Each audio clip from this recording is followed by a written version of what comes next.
Nicole Kidman has filed for divorce from Keith Urban after 19 years of marriage. Keith and Nicole's shocking $325 million split that rocked the movie and music worlds. Now we're tracing the... It began, not with a scandal or confession, but with silence. Tom Cruise, the man who once defined Hollywood charm, has said nothing about Nicole Kidman's second divorce. Yet that silence cuts louder than words, colder, heavier, almost deliberate. While Nicole's world shatters again, Tom remains still, unreadable, watching as everyone asks why he never speaks. Because silence isn't neutral, it's power. It's control wrapped in calm. When Nicole filed for divorce from Keith Urban after 19 years, the parallels were impossible to ignore. The same phrase, irreconcilable differences, the same quiet withdrawal that ended her first marriage to Tom 24 years ago. History, it seems, doesn't repeat, it echoes. And that echo came roaring back through one viral clip. A moment from 2001 shows Nicole smiling on David Letterman's couch 6 months after Tom filed for divorce.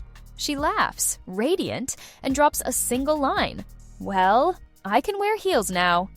It wasn't a joke. It was a quiet act of rebellion. That line is everywhere again, because it was never about shoes. It was about standing tall after years of shrinking herself. That one moment explains everything.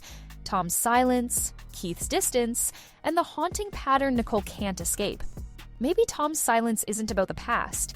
Maybe it's a reflection of the men she keeps choosing, the ones who disappear without ever saying goodbye. Nicole Kidman and Keith Urban have separated. A T quote, "She's devastated and didn't want this to happen." Incredible mom. Loving, maternal, you know. My wife, Nicole Mary, is here tonight. I love you, baby girl. The shocker comes just 4 months after this love fest at the ACMs. Who's having more fun today, you or her? We both are equal. Nicole Kidman's story has come full circle in a way that feels almost scripted by fate. In 2001, Tom Cruise filed for divorce citing the familiar, irreconcilable differences. Now, 24 years later, Keith Urban's separation papers use the exact same words. 2 men, 2 decades apart, and 1 woman reliving the same ending. Both relationships began as Hollywood fairy tales, public romance, shared success, mutual admiration. Yet behind the red carpet smiles, the same story was quietly forming. Distance, silence, disconnection. Tom's career took him to movie sets around the world. Keith's kept him on tour for months at a time. Nicole was always the one left holding the house together while her husband chased motion. Both men chose movement over stillness, career over connection, noise over conversation. And when the silence came, it was absolute. No statements, no defense, just disappearance. The same phrasing, the same pain, the same public script of dignified distance. For Nicole, each divorce was less an ending than a repetition of a lesson she never wanted to learn. But this time, something shifted. Because the past refused to stay buried.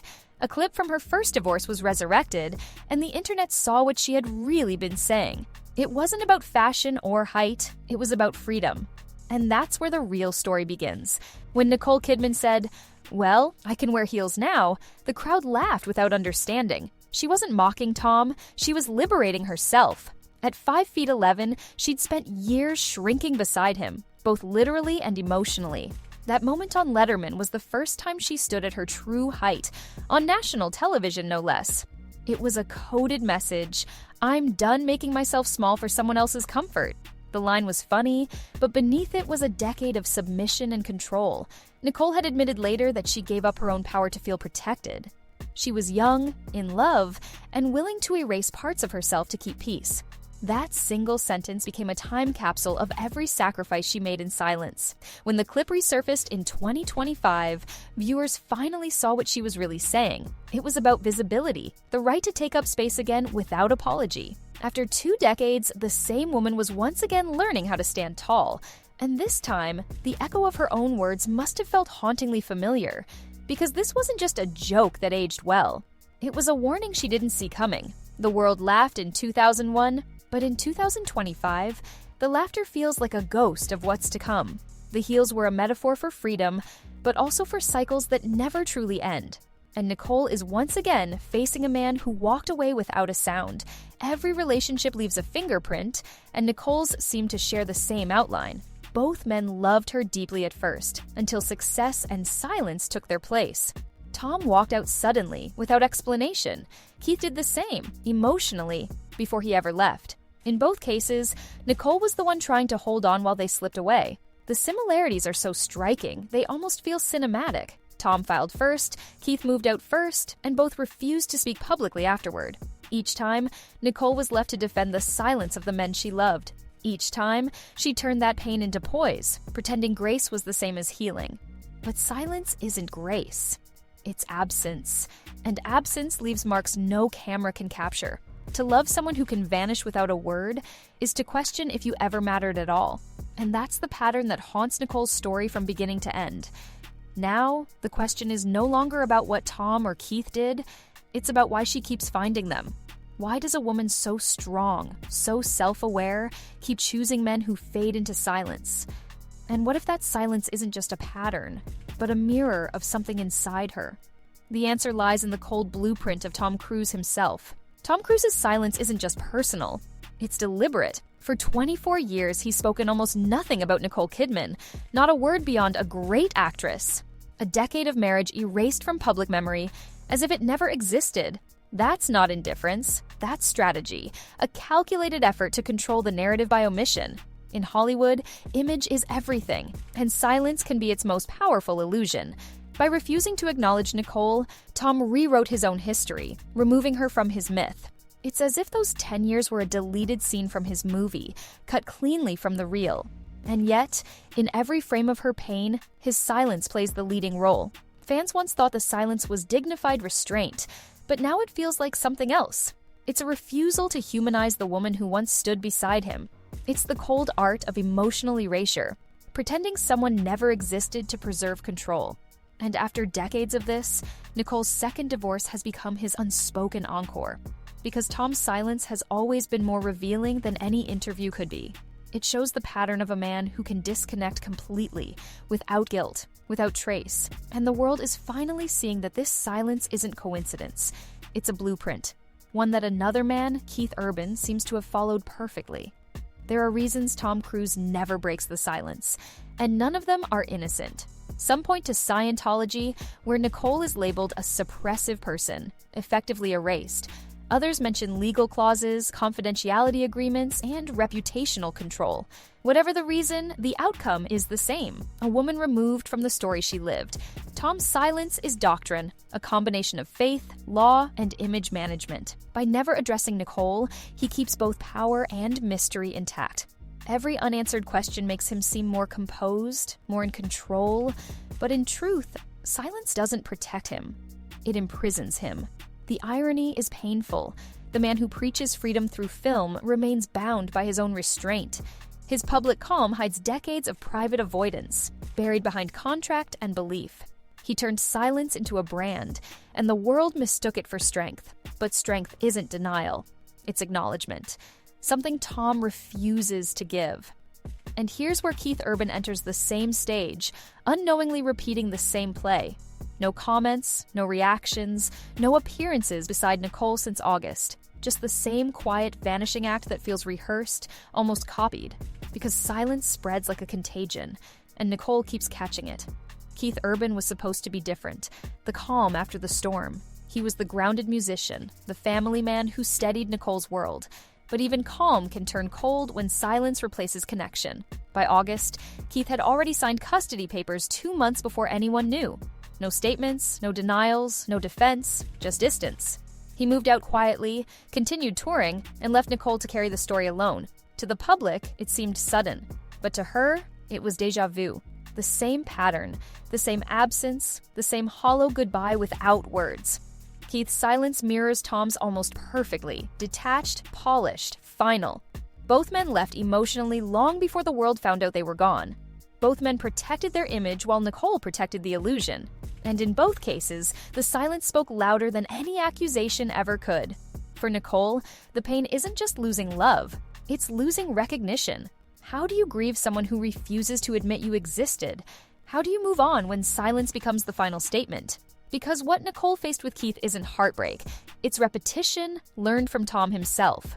Every time Nicole Kidman rebuilds herself, she seems to meet another version of the same silence.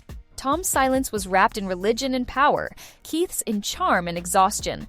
But both came from the same emotional core, men who vanish while standing right beside her. They leave without shouting, without closure, only the quiet that echoes like a verdict. Nicole has spoken about giving up her identity for love, about disappearing to keep the peace. She called it devotion, but it was self-erasure disguised as romance. And the tragedy is how familiar that pattern feels, giving everything until nothing remains. She wasn't losing them, she was losing herself, trying to make them stay. Her later interviews reveal someone painfully self-aware, someone who knows the cycle yet repeats it. She once warned, "If you think you're the perfect couple, you're heading for trouble." It wasn't cynicism, it was prophecy. A woman trying to warn her future self before history struck again. Each time, Nicole carried herself with grace. But grace isn't healing, it's survival.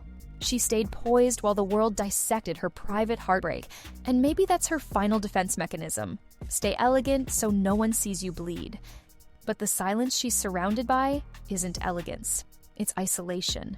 Because when love keeps ending in quiet, it stops feeling like loss and starts feeling like destiny. And destiny, in Nicole's story, always sounds the same, like a room gone still. Hollywood loves reinvention stories, but Nicole's is a story of reclamation. She's been erased twice, once by the man who defined her early fame, and once by the man who defined her peace. Yet each erasure forced her to stand taller, to speak louder, to exist on her own terms. That's why the "I can wear heels now" line still cuts so deep. It was her declaration of self. But here's the irony. Tom's silence created the very myth he tried to bury. By refusing to speak her name, he made it immortal. Every time he ignores her, the world remembers her. His silence built her legend. The woman who outgrew the men who couldn't face her. Keith's silence does the same. Every photo of him alone, every tour without her, reinforces the truth he tried to hide. That Nicole was the anchor, the presence, the story that made their love matter. And now, even in absence, she commands the narrative they both abandoned. Because silence doesn't erase people. It amplifies them. It turns memory into mystery and pain into permanence. And for Nicole, that permanence has become her greatest weapon. She's no longer the woman left behind. She's the woman the silence couldn't swallow. But still, one question lingers. Why does she keep ending up in the same silence? Maybe she's drawn to men who reflect her own fear of being truly seen. Maybe love, for her, feels safest when it's fading quietly. Or maybe, after years of being silenced, she's learned to speak in whispers. Tom Cruise will never break his silence. Because acknowledging Nicole would mean admitting she mattered. And Keith Urban's quiet retreat proves that same silence lives on. Inherited, perfected, repeated. For Nicole, it isn't just two divorces, it's the same heartbreak told twice in different decades. Both stories end the same way. Not in betrayal, not in anger, but in the devastating calm of being ignored. When Nicole said she could wear heels now, she wasn't talking about shoes. She was reclaiming space, declaring she would no longer shrink to fit beside someone else's shadow. That sentence became prophecy, echoing through every chapter of her life since. And today, it stands as both a warning and a victory. Freedom often comes dressed as loneliness, because silence, in the end, isn't peace. It's a language of control, of endings without explanation, of love that fades without farewell. Tom and Keith spoke it fluently, but Nicole learned to translate it into strength. And that translation, that survival, is what turned her pain into legacy. So maybe Tom's silence was never the story. Maybe it was the catalyst that created one. Because while silence can erase memories, it can't erase truth. And the truth is simple. Nicole Kidman learned to rise higher every time someone tried to silence her.